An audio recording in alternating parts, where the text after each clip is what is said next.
एक ऐसा प्लेटफॉर्म जिसकी शुरुआत भले ही एक डीवीडी रेंटल कंपनी के रूप में हुई थी, लेकिन आज यह वर्ल्ड का लार्जेस्ट और मोस्ट इफेक्टिव स्ट्रीमिंग प्लेटफॉर्म बन चुका है, जिसका अंदाजा आप इस बात से भी लगा सकते हो कि इसने कई ट्रेडिशनल मीडिया कंपनियों, केबल टीवी और यहाँ तक कि अदर स्ट्रीमिंग सर्विसेज के कॉम्पिटिटर्स को भी पीछे छोड़ दिया है। अब आप सोच रहे होंगे कि आखिर हम बात किसकी कर रहे हैं, तो बताते चलें, हम बात कर रहे हैं नेटफ्लिक्स की। आखिर नेटफ्लिक्स ने ऐसा कैसे किया? कैसे आज यह वीडियो स्ट्रीमिंग का अकेला बादशाह बना हुआ है? आखिर कैसे नेटफ्लिक्स एक ऐसा नाम बना जिसने दुनिया भर में वीडियो स्ट्रीमिंग के फील्ड में रिवॉल्यूशन ला दी?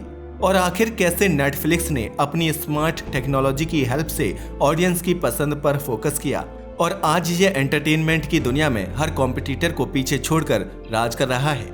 पूरी कहानी बताएंगे, तो चलिए शुरू करते हैं। नेटफ्लिक्स की बात की जाए तो इसका अराइवल बहुत ही एक्साइटिंग है, क्योंकि यह एक ग्लोबल स्ट्रीमिंग सर्विस है जो डिफरेंट लैंग्वेजेस एंड स्टाइल्स में टीवी शोज, मूवीज और यहाँ तक कि डॉक्यूमेंट्री तक अवेलेबल करती है। इसका सफर बहुत पहले शुरू हुआ था।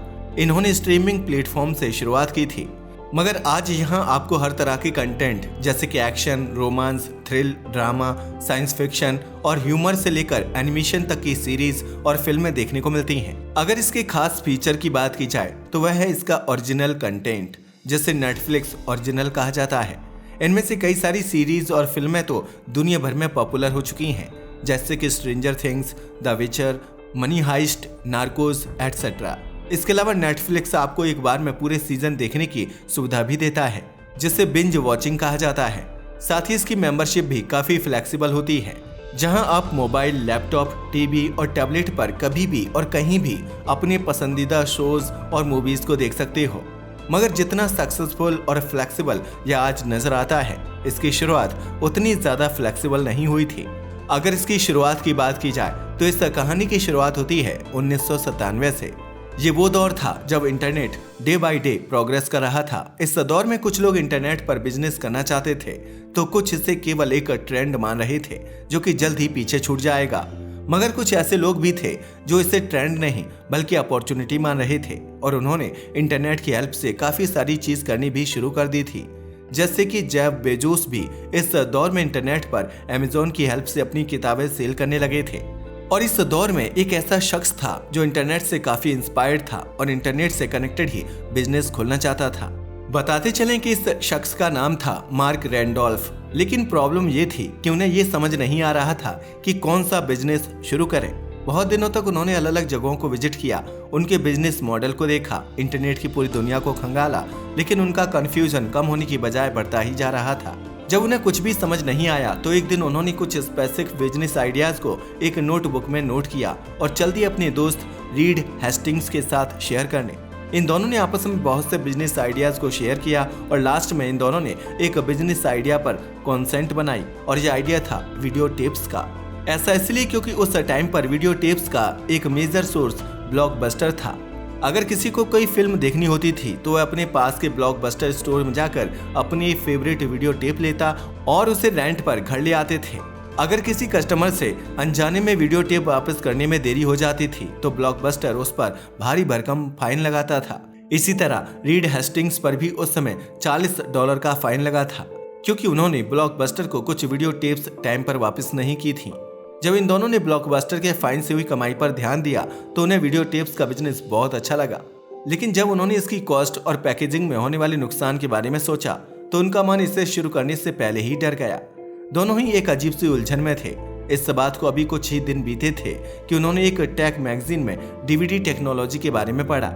डीवीडी वीडियो कैसेट से काफी हल्की और अफोर्डेबल थी, इसलिए इन दोनों को ख्याल आया कि अगर वीडियो टेप्स की बजाय मूवीज को डीवीडी में डालकर रेंट पर दिया जाए तो यह ज्यादा बेनिफिशियल हो सकता है। बताते चले कि यहीं से नेटफ्लिक्स के आइडिया की शुरुआत हुई। दोनों ने अपने बिजनेस मॉडल को काफी इजी रखा। उन्होंने एक बड़ी डिस्प्ले पर अपने सभी डीवीडीज को दिखाया और लोगों को बताया कि वे अपनी पसंद की मूवीज को चूज करके मंगा सकते हैं। वे 2 दिनों में उनके पास डीवीडी भेज देंगे, वो भी एक प्रीपेड रिटर्न एनवेलप के साथ, ताकि कस्टमर को डीवीडी वापस करते टाइम कोई प्रॉब्लम ना हो।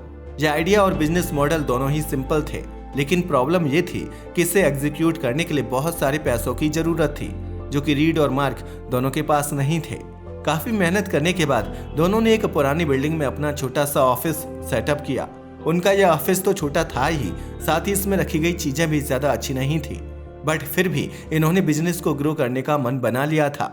इसलिए उन्होंने केवल अपनी जरूरत के हिसाब से इस ऑफिस को सेट किया और अपने बिजनेस को एक नई शुरुआत दी। यही वजह थी कि स्टार्टिंग में उन्होंने बहुत कम एम्प्लॉयज को हायर किया और उनकी सैलरी भी कम रखी। लेकिन उन्होंने एम्प्लॉयज से प्रॉमिस किया कि अगर उनका बिजनेस चल गया तो हम तुम्हें बिजनेस में शेयर देंगे। कुछ एम्प्लॉयज ने इस बात से एग्री किया और इस तरह से नेटफ्लिक्स की एक छोटी सी टीम बन गई, जिसने बिना कोई टाइम वेस्ट किए अपना काम शुरू कर दिया। शुरुआत में उन्होंने एक वेबसाइट बनाई जहां लोग डीवीडीज को खरीद सकते थे। कुछ महीनों के बाद अब वह नेटफ्लिक्स को लॉन्च करने के लिए तैयार थे। लॉन्च से पहले उन्होंने इसका काफी प्रमोशन किया और न्यूज़पेपर में एड्स निकलवाए, ताकि जैसे ही नेटफ्लिक्स लॉन्च हो मीडिया का ध्यान भी इसकी ओर जाए। फाइनली 29 अगस्त 1997 को नेटफ्लिक्स को लॉन्च किया गया और एक ऐसी बेल इंस्टॉल की गई जो हर ऑर्डर पर बजने वाली थी। और आप जानकर हैरान रह जाओगे कि पहला ऑर्डर मार्क ने खुद प्लेस किया, मगर जब वो बेल बजी, इस पल की आवाज सुनते ही इस छोटे से ऑफिस में वेव ऑफ हैप्पीनेस आ गई। यह ऑर्डर भले ही मार्क ने खुद प्लेस किया हो, लेकिन इसकी अहमियत उन सबको पता थी। थोड़ी देर बाद फिर से घंटी बजी और इस बार यह कोई एम्प्लॉय नहीं था, बल्कि एक रियल कस्टमर था। देखते ही देखते 15 मिनट में घंटी बार बार बजने लगी, यानी कि नेटफ्लिक्स पर लगातार ऑर्डर आ रहे थे। 15 मिनट बाद कुछ ऐसा हुआ जिसके बारे में किसी ने भी अंदाजा नहीं लगाया था।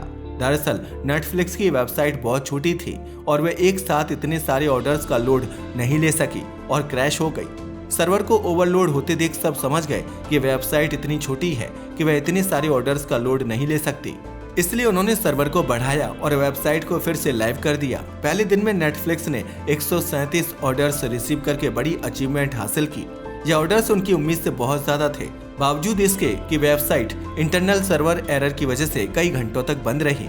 जरा सोचिए, अगर वेबसाइट पूरा टाइम ऑन रहती तो ऑर्डर्स की तादाद और भी बढ़ती।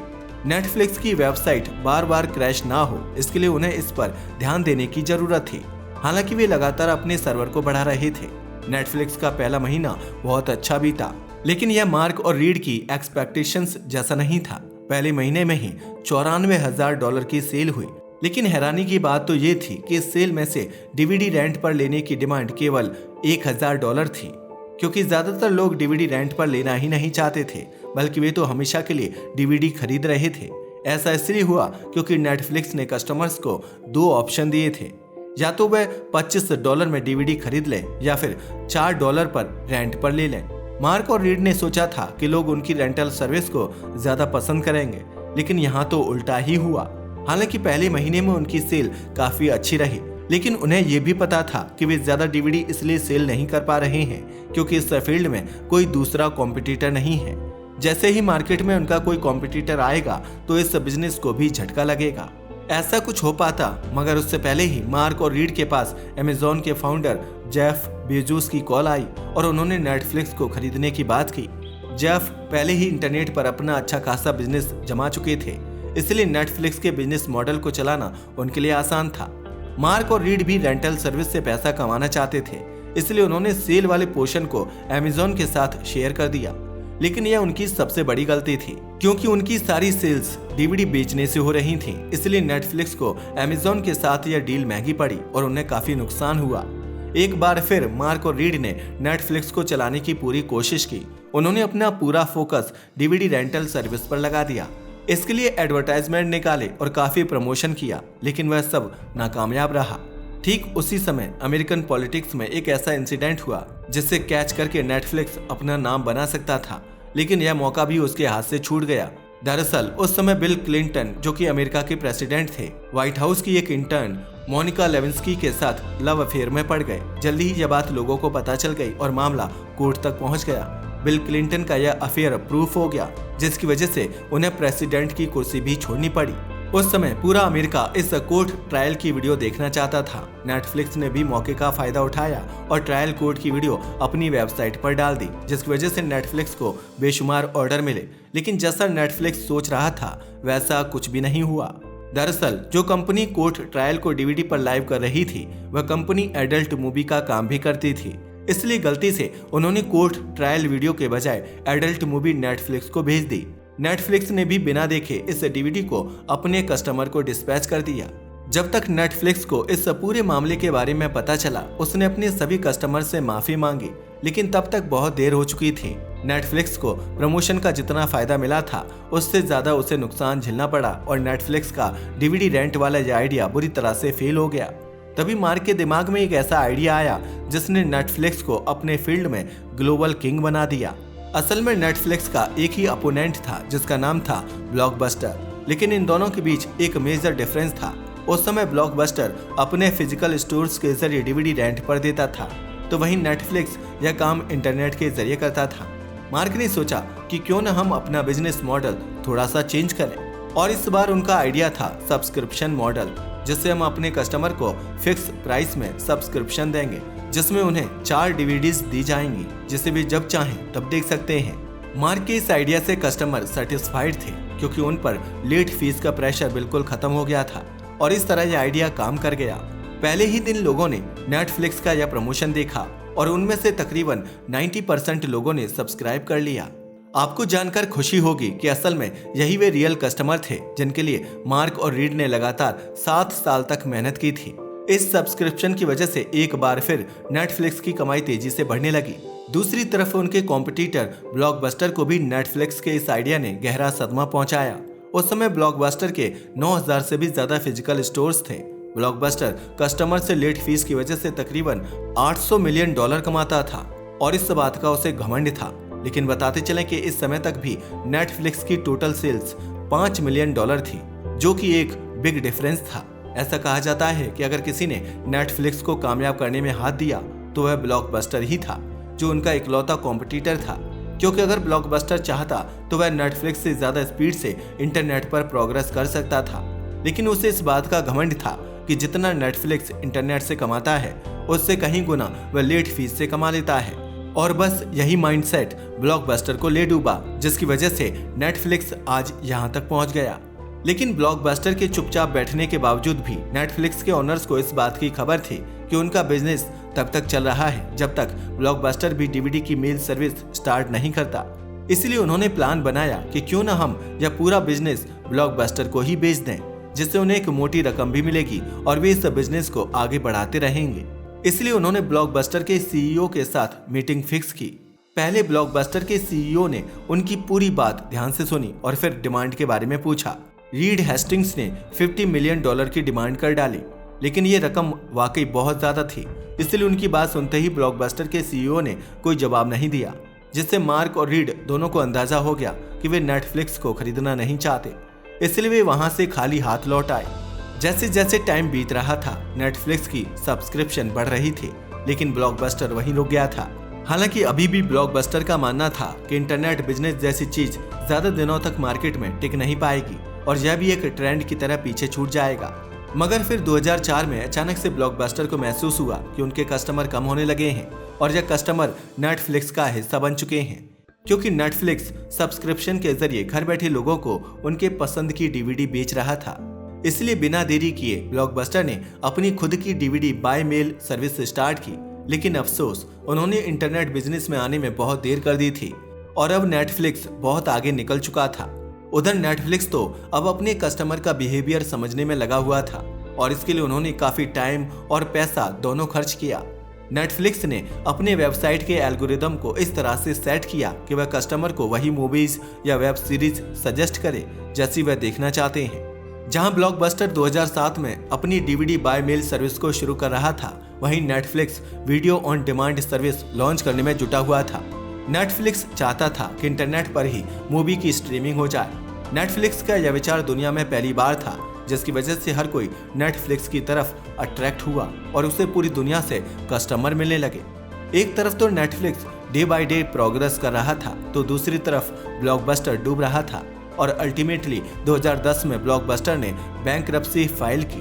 ब्लॉकबस्टर इंटरनेट की बढ़ती स्पीड के साथ खुद को बदल नहीं पाया, जिसकी वजह से नेटफ्लिक्स को वीडियो स्ट्रीमिंग की दुनिया में राज करने का एक बड़ा मौका मिला। आज पूरी दुनिया में नेटफ्लिक्स के लगभग 13,000 एम्प्लॉय काम कर रहे हैं और इस कंपनी की मार्केट कैप ₹25.240 ट्रिलियन से भी ज्यादा है। इतना ही नहीं, एक साल में नेटफ्लिक्स लगभग $1900 करोड़ की सेल करता है। जरा सोचिए, जो नेटफ्लिक्स खुद को $50 मिलियन में ब्लॉकबस्टर को बेचने वाला था, जबकि उसका आज केवल एक स्टोर ही इतने का है जो कि ओपन है, जहां लोग डीवीडी लेने के लिए आते हैं। लेकिन हकीकत तो ये है कि लोग यहाँ डीवीडी लेने नहीं बल्कि इसे एक टूरिस्ट स्पॉट मानते हैं और जहाँ पर सेल्फी लेने के लिए आते हैं। तो देखा आपने, टाइम एंड टेक्नोलॉजी के साथ खुद को बदलना कितना जरूरी है।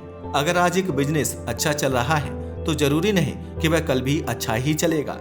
टाइम की जरूरत को समझिए और समय के साथ बदलना सीखें, जो कि बहुत जरूरी है, जैसा कि नेटफ्लिक्स ने किया।